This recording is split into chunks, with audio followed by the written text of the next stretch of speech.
দেখুন দর্শক বন্ধুরা, আমাদের ধান গাছের বয়স আনুমানিক 60 দিনের আশপাশে, কারোর একটু বেশি বা কারোর একটু কম হতে পারে। এই মতো অবস্থায় আমার ধান গাছে একটি খুবই কমন রোগ দেখতে পাওয়া যায়। অনেকে দেখতে পেয়েছেন বটে, অথবা দেখতে পাবেন সামনে। তো তার জন্য আগন্ত পরিস্থিতি বা প্রস্তুত থাকতে হবে। একটু জানার সাথে দেখার সাথে সাথে আপনারা তার ব্যবস্থা নিতে পারেন। কেননা যেহেতু এখন আমাদের ধান গাছে কৃষি হওয়ার সময় এসেছে, পাতার উপর বৃত্তাকার ডিম্বাকার বাদামি রঙের দাগ দেখতে পাওয়া যাবে স্ক্রিনে ছবিগুলির মতো, যার চারিদিকে হলুদ বর্ণ থাকবে, বর্ণবলয় দ্বারা বেষ্টিত থাকবে।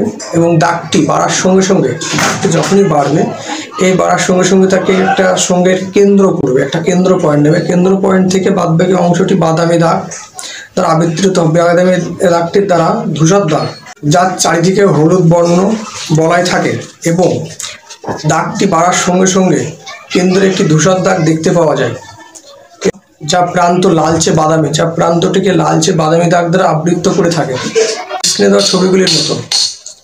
এছাড়াও দেখতে পাবেন কাণ্ডে বিবর্ণতা, বাকি দেখতে পাবেন রোগের আরো একটি বৈশিষ্ট্য আছে, যেটি আমরা দেখতে পাবেন যে কিছু কিছু জাতের ধানের ক্ষেত্রে এটি লম্বা পড়ে, মানে এই যে ক্ষতটি হচ্ছে, ক্ষতটি লম্বা প্রায় 5 থেকে 14 মিলিমিটার আশপাশে হয়, এবং কাণ্ড পাতা হলুদ হয়ে পাতাগুলি নেতিয়ে পড়ে আস্তে আস্তে। এবং এই সমস্ত সমস্যাগুলি হওয়ার জন্য দেখবেন যে আপনার ধান ঠিক পরিপূর্ণতা দানা গঠন করছে না, অপরিপূর্ণ শস্য দানা তৈরি করছে ধানের গাছটি।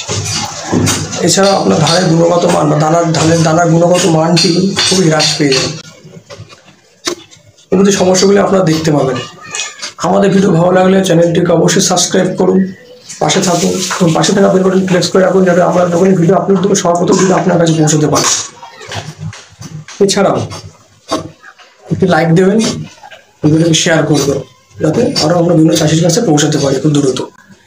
এবং এছাড়াও আপনারা কে কোথা থেকে দেখছেন কমেন্টে অবশ্যই জানাবেন, তাহলে আমার সুবিধা হবে আপনাদের ভিডিও বানাতে। যদি আমরা বাংলাদেশে বেশি থাকেন তাহলে বাংলাদেশে ব্র্যান্ড নাম দেওয়ার চেষ্টা করুন, যদি ইন্ডিয়া থেকে বেশি থাকে তাহলে ইন্ডিয়া ব্র্যান্ড নাম দেওয়ার চেষ্টা করবো। দু দেশ থেকে সমান দেখেন, দু দেশের ব্র্যান্ড নাম দেওয়ার চেষ্টা করবো আমাদের ভিডিওর মধ্যে।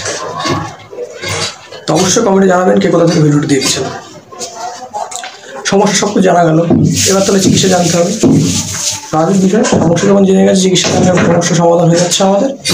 তো চিকিৎসা চলুন আমরা সকল রাসায়নিক চিকিৎসাগুলি দেখে নিই। তো রাসায়নিক চিকিৎসা হিসেবে আমরা কী গ্রহণ করতে পারি? রাসায়নিক চিকিৎসা হিসেবে আমরা সবার প্রথম যেটি গ্রহণ করতে পারি সেটি হচ্ছে টেবুকোনাজল। 50% সঙ্গে ট্রাইফ্লুক্সেস্টরবিন 25%। পরিমাণ কি নেবেন? পরিমাণ নেবেন 2 থেকে 5 গ্রাম, 2 থেকে 5 গ্রাম পার লিটার জলের মধ্যে ব্যবহার করবেন। ব্র্যান্ড নেম আপনি কী ব্র্যান্ড নেম? আমাদের ইন্ডিয়াতে যেগুলি পাওয়া যায় সেটির মধ্যে একটি হচ্ছে ন্যাটিভো পাওয়া যায়, বা অভিযান পাওয়া যায়, আরও বিভিন্ন পাওয়া যায়, দুটো নয় বললাম, আরও আছে।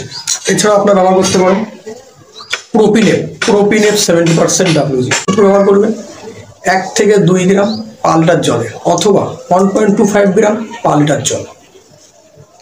এর ব্র্যান্ড নেম কী পাবেন?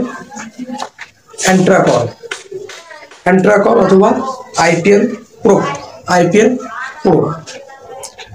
এছাড়া আপনারা ব্যবহার করতে পারেন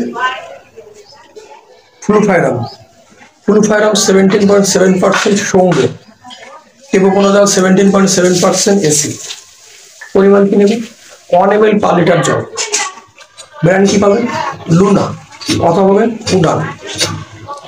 এছাড়াও আরও একটি ড্রাগ আপনারা ব্যবহার করতে পারেন, সেটা হচ্ছে হেক্সাকোনাজল 4%, সঙ্গে পাবেন জিনেট 68%। WP পরিমাণ কি নেবেন? 2 থেকে 2.5 গ্রাম পার লিটার জল। ব্র্যান্ড নেম কি পাবেন? অবতার পাবেন, অথবা সুপারবেট পাবেন। এছাড়াও এই সমস্ত ব্র্যান্ডগুলি আমি আমার ডিসপ্লেতে করে দিয়েছি, যাতে আপনাদের বুঝতে সুবিধা হয়, কারণ কোথায় কোন ব্র্যান্ড পাওয়া যাবে ঠিক নেই। সেক্ষেত্রে আমি প্রত্যেকটা কম্পোজিশন হাইলাইট করেছি। আপনারা সর্বপ্রথম চেষ্টা করুন হাইলাইট কম্পোজিশনগুলো মিলিয়ে নেওয়ার চেষ্টা করবেন, তাহলে কাজ পাবেন। ভিডিও সম্পূর্ণ দেখার জন্য আপনাদেরকে অসংখ্য ধন্যবাদ।